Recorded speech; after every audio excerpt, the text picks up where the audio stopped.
धाकड़ खबर, बेखौफजुमा बेबाक अंदाज। धाकड़ खबर के न्यूज रूम से मैं आपके साथ हूं अकरम रईस खान। जैसे जैसे उत्तर प्रदेश का चुनाव करीब आ रहा है वैसे वैसे बहुत सारी चीजों के भगवाकरण की कोशिशें की जा रही हैं। चारों तरफ भगवाकरण जैसा माहौल बनाया जा रहा है। जैसे आप देख रहे हैं मध्य प्रदेश में क्या चल रहा है। वहाँ कहा जा रहा है कि बीए के जो छात्र हैं उनको रामचरितमानस पढ़ाया जाएगा, उनको पढ़ाया जाएगा कि राम सेतु का निर्माण आखिर क्या इंजीनियरिंग थी राम की जिसके ज़रिए किया गया। इसके अलावा कहा जा रहा है कि जो वहाँ पे MBBS के स्टूडेंट्स हैं उनको फाउंडेशन कोर्स के अंदर ही पढ़ाया जाएगा हेडगेवार के बारे में और तमाम हिंदुत्व के बड़े चेहरों के बारे में, वो चेहरे जो RSS बड़े मानता है। इसके अलावा वहाँ की मंत्री कह रही है कि जब तक पूरी दुनिया का भगवाकरण नहीं होगा तब तक शांति स्थापित नहीं होगी। कहा जा रहा है कुलपति यानी कि वाइस चांसलर को अब कुल गुरु कहा जाएगा। इसी तरीके से उत्तर प्रदेश में बहुत कुछ चल रहा है। इसी तरीके से असम में, गुजरात में तमाम तरफ से बहुत कुछ चल रहा है और बिहार में भी बहुत कुछ घट रहा है। तो सिर्फ ये आपको इन्हीं आसपास जगहों पे नहीं दिखाई दे रहा, पूरी दुनिया में बहुत कुछ करने की कोशिश की जा रही है ताकि उसका असर उत्तर प्रदेश के चुनाव पे पड़ सके। राम मंदिर निर्माण की अब तस्वीरें देख चुके हैं, ज़मीन समतल हो चुकी है। बताया जा रहा है कि यहाँ चबूतरा बनेगा, यहाँ पे रामलला स्थापित किए जाएंगे। तो धीरे धीरे जैसे चुनाव करीब आएगा वैसे वैसे आप समझ सकते हैं और देख सकते हैं कि कैसे जो पूरा भगवाकरण करने की बात है वो तस्वीरें उभर के आपके सामने किस किस तरीके से किस किस रूप में लाई जा रही हैं या आपके सामने रखी जा रही हैं ताकि आपके अंदर का वो एहसास जगाया जा सके। और विकास सब चीज़ें या लोगों की मौत की बातें, बुखार से मरने की बातें, कोरोना से बदहाली की बातें, ऑक्सीजन की कमी की बातें, अर्थव्यवस्था की बातें, तमाम चीज़ें भूल के आप सिर्फ धर्म के नाम पर वोट डालें। तो ऐसी ताज़ा 4 तस्वीरें मैं आपके सामने रखने जा रहा हूँ। सबसे पहले चलते हैं अमेरिका। अब आप कहेंगे अमेरिका से क्यों शुरुआत करें, तो आपको पता होना चाहिए कि प्रधानमंत्री नरेंद्र मोदी अभी अमेरिका का दौरा करके वापस लौटे हैं। पूरा भोंपू मीडिया वहीं पहुंचा हुआ था उनके जाने से पहले और उनके आने के बाद तमाम चीज़ें वो दिखा और बता रहा है और कंपटीशन चल गया है। एक कह रहा है हमने सबसे अच्छा कवरेज किया, दूसरा कह रहा है हमने सबसे अच्छा कवरेज किया, हमने पल पल का कवरेज किया। कोई बता रहा है अरे भाई साहब पूछो मत, वाशिंगटन DC से मैं न्यूयॉर्क तक दौड़ा, रात को वापस लौटा, 2 बजे सोया आके, फिर उसके बाद मैं जाग गया, जागने के बाद मैं फिर काम पर लग गया। मतलब हम लोग ये जो इतनी महत्वपूर्ण कवरेज कर रहे हैं वो किस लिए कर रहे हैं, मतलब कंपटीशन वो अपना दिखा बता रहे हैं, वो आप देख सकते हैं वहाँ पे। लेकिन क्या खबर उभर के आ रही है वो थोड़ा सा देख लीजिए। दैनिक जागरण की रिपोर्ट के मुताबिक अक्टूबर का जो महीना है वो हिंदू विरासत माह के तौर पे अमेरिका में मनाया जाएगा। बता दें आपको अमेरिका में करीब 40 लाख भारतीय रहते हैं। उसमें से दावा किया जाता है कि 30 लाख भारतीय जो हैं वो हिंदू हैं। यहाँ पे तो उन्हें हिंदू मानते ना मानते हो, लेकिन वहाँ पे जाके सबको हिंदू मान ही लेते हैं।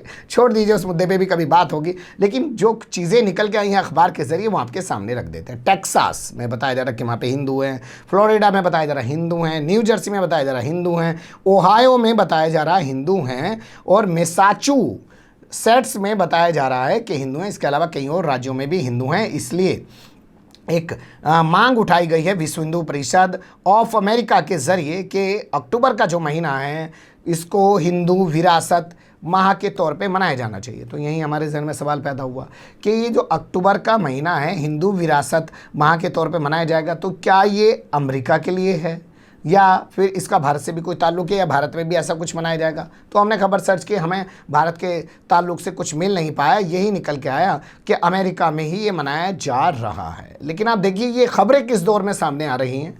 उत्तर प्रदेश में चुनाव चल रहा है, क्या ये संयोग है या प्रयोग है। अब दूसरी तस्वीर देख लीजिए। ये तस्वीर मध्य प्रदेश के इंदौर से आई है। मध्य प्रदेश का भी बहुत लंबा चौड़ा इतिहास मैंने आपके सामने बताया। तो ये ताज़ा तस्वीर देख लीजिए। मूक बधिर लोग जानते होंगे ना, जो बोल और सुन नहीं सकते, वो साइन लैंग्वेज में बात करते हैं, मतलब इशारों में वो अपनी तमाम बातें रखते हैं। तो अब उनसे धर्म का काम कैसे लिया जाए या उनके वीडियो बना के धर्म का प्रचार प्रसार कैसे किया जाए, ये बताया जाए कि लोग भी देखिए धर्म के कितने करीब हैं। तो इसके लिए इंदौर की एक NGO है, उसने कुछ काम किया है। उस NGO का नाम जो निकल के आया है वो है आनंद सर्विस सोसाइटी।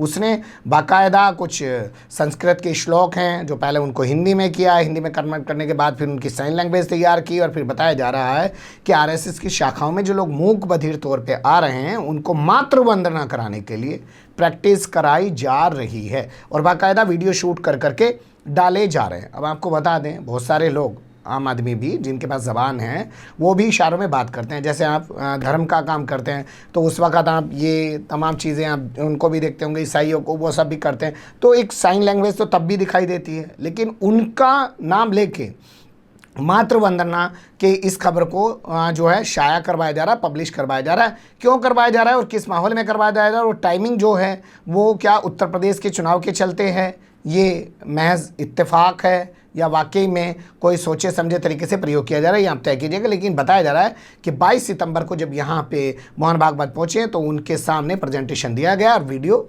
वायरल किए जा रहे हैं। जैसे इशारों के बगैर आदमी ईश्वर को याद नहीं कर सकता है। उसे याद करने के लिए तो मन की ज़रूरत पड़ती है ना, आँखों की भी ज़रूरत नहीं पड़ती, हाथ की भी ज़रूरत नहीं पड़ती। लेटा हुआ आदमी है, बीमार आदमी है, कैसा भी आदमी है, वो कर सकता है ना। लेकिन ये तस्वीर किस दौरान उभर के सामने आ रही है, ये आप ज़रूर गौर कीजिएगा। अगली तस्वीर की तरफ चलते हैं।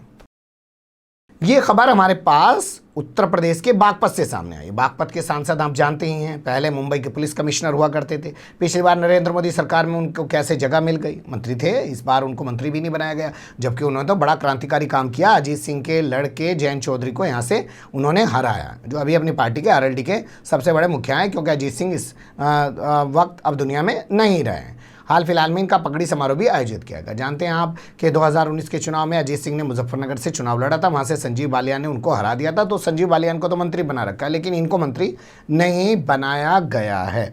तो ये शनिवार का दिन था, पहुंच गए बागपत के ब्लॉक में, वहाँ पे एक प्रोग्राम आयोजित किया, जिस प्रोग्राम का नाम इन्होंने रखा हमारी योजना हमारा विकास। उसमें इन्होंने वहाँ मौजूद जो नवनियुक्त प्रधान हैं, तमाम और लोग हैं, आप जानते ही हैं ब्लॉक से कौन लोग जुड़े होते हैं, नगर पालिका से शहरी पार्षद जुड़े होते हैं, और यहाँ जो ब्लॉक होता है उसमें गांव के जो प्रधान हैं, गांव के जो बीडीसी हैं, तमाम लोग होते हैं, ज़िला पंचायत वगैरह के सदस्य होते हैं।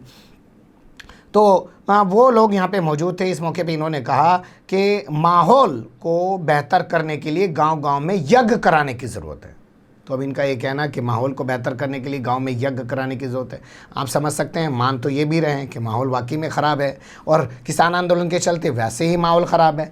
तो अब क्या करेंगे कि यज्ञ कराइए, धर्म का सहारा लीजिए। और जब धर्म की बात आती है तो आदमी तमाम चीज़ें छोड़ देता है। जैसे मैं आपको एक एग्जांपल दूं, एक बार मैं इंटरव्यू करने चला गया जो वर्तमान समय में भी केरल के राज्यपाल हैं, नाम है उनका आरिफ मोहम्मद खान। लंबा चौड़ा इंटरव्यू आप देख सकते हैं, आई बटन पर लगवा देता हूँ, डिस्क्रिप्शन में भी लिंक लगवा देता हूँ, देख सकते हैं। मैं जब उनसे बहुत सारे सवाल जवाब करने लगा और जब वो जवाब देने से बचने लगे तो जानते क्या है, उन्होंने कुरान की आयतें पढ़ना शुरू कर दी। अब बहैसियत एक मुसलमान, मैं तो कुरान के बारे में जानता नहीं उसमें क्या लिखा है, तो उन्होंने उसके बारे में बताना शुरू कर दिया, मैं खामोश हो गया। तो एक तरीका होता है कि धर्म को आगे लाइए और सामने वाले की बोलती बंद कर दीजिए, वहाँ वो कुछ बोल नहीं पाएगा। अब अगली तस्वीर देख लीजिए। ये खबर संगीत सोम से ताल्लुक़ रखती है। आप जानते हैं संगीत सोम मेरठ की सरदना सीट से बीजेपी के विधायक हैं, अभी भी और इससे पहले भी। उन्हीं पर 2013 के मुजफ्फरनगर दंगे भड़काने का आरोप लगा था, जेल में डाल दिया गया था, एनएसए लगाया गया था। बाद में जब छूट के आए तो उनको Z+ सिक्योरिटी दे दी गई। लेकिन आदित्यनाथ योगी की जाति का होने के बाद भी, मतलब ये भी राजपूत हैं वो भी राजपूत हैं, आज तक इनको मंत्रिमंडल में जगह नहीं मिल पाई। हालांकि खबर आ रही है कि शाम को कुछ लोगों को मंत्री बनाया जा सकता है। अब क्या पता इनके भाग में भी जो है, क्या बोलते हैं ना वो देसी भाषा में हमारे पश्चिम उत्तर प्रदेश में, टूट जाए और इनका भी काम हो जाए। लेकिन ऐसा लगता नहीं है। इनके तो टिकट पर ही लाले पड़े हुए हैं। कुछ दिन पहले आपने देखा होगा, इनका एक वीडियो वायरल हो गया जिसमें ये कह रहे थे कि भैया फला लोग कह रहे हैं मेरा टिकट हो गया, फला लोग कह रहे हैं मेरा टिकट। सब बकवास कर रहे हैं। अभी तो अमित शाह को भी नहीं पता कि उनका टिकट कहाँ से होना है। आप जानते हैं अमित शाह गांधीनगर से सांसद है और वर्तमान समय में देश के गृह मंत्री है। तो उनके बारे में इस तरीके से बोलना और एग्जाम्पल देके लोगों को ये बताना कि भाई अभी तो अमित शाह को भी नहीं पता अमित शाह कहाँ से चुनाव लड़ेंगे। तो ये वीडियो वायरल करके उन्होंने दिखाने बताने की कोशिश की थी कि वो अपने आप को किस तरीके से बचाने की कोशिश करें।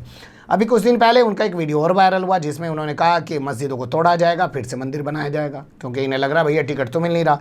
तो हार्डकोर हिंदुत्व का एजेंडा आगे बढ़ाते हैं ताकि हमारा टिकट बचा रहे। अब ताज़ा मामला सामने आया है, इनकी एक सेना भी बनी हुई है जिस सेना का नाम है संगीत सिंह सोम सेना भारत। उसके राष्ट्रीय अध्यक्ष हुआ करते हैं सचिन कुमार खटीक। उन्होंने 1 मिनट 43 सेकंड का एक वीडियो फेसबुक पे डाला है। एडिटेड वीडियो है, हम आपको दिखा तो सकते नहीं। उसमें राहुल गांधी का बयान भी लगाया, उसमें इन्होंने अखिलेश यादव का भी बयान लगाया और कुछ जिक्र ये है कर रहे हैं उसमें मुलायम सिंह यादव का। और उसमें एक लाइन इन्होंने शुरू में चलाई है जिसमें संगीत सोम बोल रहे हैं कि कुछ लोग सीजनल हिंदू बन गए। जानते हैं ना सीजनल हिंदू, जब बरसात आती है बहुत सारे लोग बहुत सारी चीज़ें करने लग जाते हैं। उस तरीके का एग्जाम्पल इन्होंने दिया है कि ये लोग असल में हिंदू नहीं हैं। कल ये हिंदुओं के बारे में क्या बोल रहे थे और आज ये हिंदुओं के बारे में क्या बोल रहे हैं, ये तमाम चीज़ों का उसमें जिक्र किया गया और कहा गया है कि जिस प्रकार माता सीता का हरण करने के लिए रावण हिंदू बन के आया था, जिस प्रकार भगवान कृष्ण की हत्या करने के लिए पूतना जो है वो देवी बन के आई थी, यानी कि एक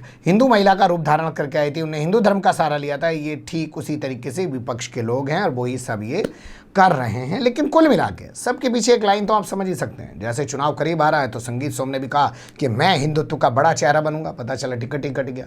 कम से कम हिंदुत्व का बड़ा चेहरा बन के टिकट तो बचा लूंगा, मंत्रिमंडल मिले ना मिले, विधायक भी ना रहूंगा क्षेत्र में, फिर क्या वक़्त रह जाएगी। इसी तरीके से तमाम चीज़ें जो हैं वो घट रही हैं और तमाम लोगों को शायद सक्रिय भी कर दिया गया है, क्योंकि चारों तरफ हिंदुत्व हिंदुत्व फैलाइए, विकास और ये तमाम चीज़ें छोड़िए और इसी के आधार पर चुनाव लड़िए, क्योंकि उत्तर प्रदेश में आदित्यनाथ योगी को इस बार भारतीय जनता पार्टी ने अपना चेहरा बनाया और आप जानते हैं वो एक साधु की भूमिका में भी है मुख्यमंत्री के अलावा। बने रहिएगा धाकड़ खबर के साथ। फिलहाल कमेंट्स के रूप में आप लोग अपनी राय दे सकते हैं, खबर को लाइक कर सकते हैं, चैनल को सब्सक्राइब कर सकते हैं और ज़्यादा से ज़्यादा हमारी खबरों को शेयर कर सकते हैं। फिर ऐसे ही किसी सुलगते हुए या उलझते मुद्दे लेकर मैं आपके सामने हूँगा हाजिर। फिलहाल अभी मुझे दें इजाज़त।